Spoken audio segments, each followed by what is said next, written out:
niching down, it's really scary.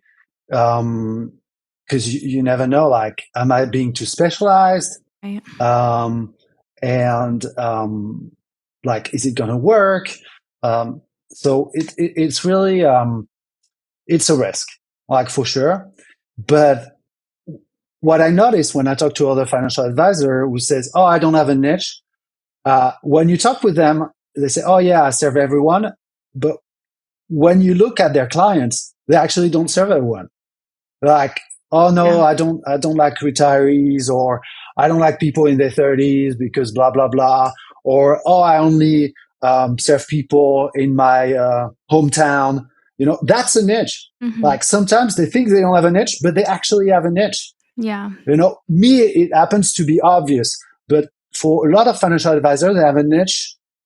I don't know, unconsciously, they just don't like to work with certain people and like to work with other people. And so the step about the next level to that is to tailor everything you do toward this niche. So if you're an advisor, you listen to this podcast, you may start thinking like, okay, who do I like to work with? What type of clients? And that can be any type of clients, any kind of clients.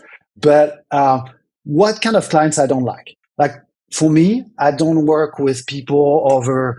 It's not an age issue, but usually people who are older, because I'm really tech oriented. People who are older, they cannot follow, they cannot go on Zoom and everything. So that won't work.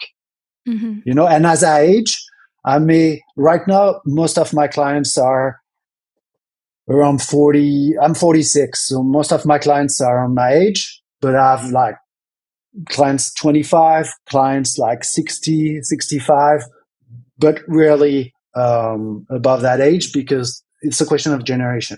They're not used to Zoom.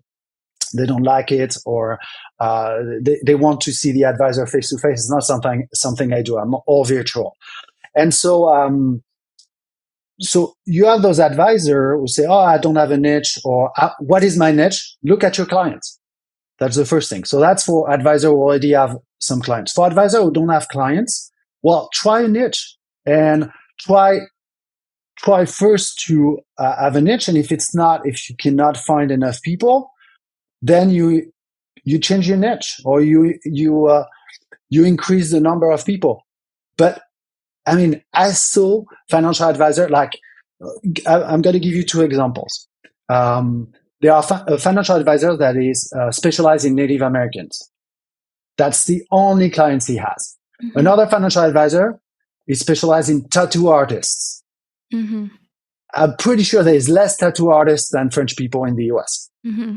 So, you have tens of thousands of niche. And I would say, like, I know it appears like a niche for French people in the US. It appears like a niche for everyone, but it's actually not that much of a niche, because I work with business owners, I work with artists, I work with like doctors, I work with all sort of people. Mm-hmm. Because French people, they're everywhere, they do everything in this country.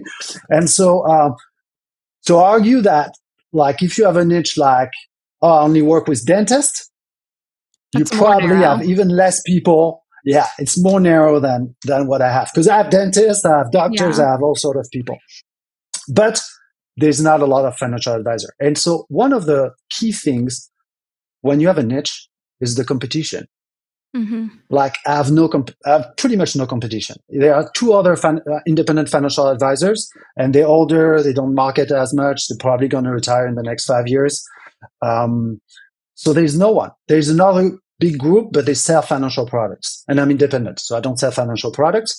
So I can differentiate myself easily from them. So if you are French and you're in the US, like, you look in Google, you type French financial advisor, anything, you will find me, second or third link. Mm-hmm. First link being a guy named French. It's his last name. It's French. It has nothing to do with French. It's just his last name. So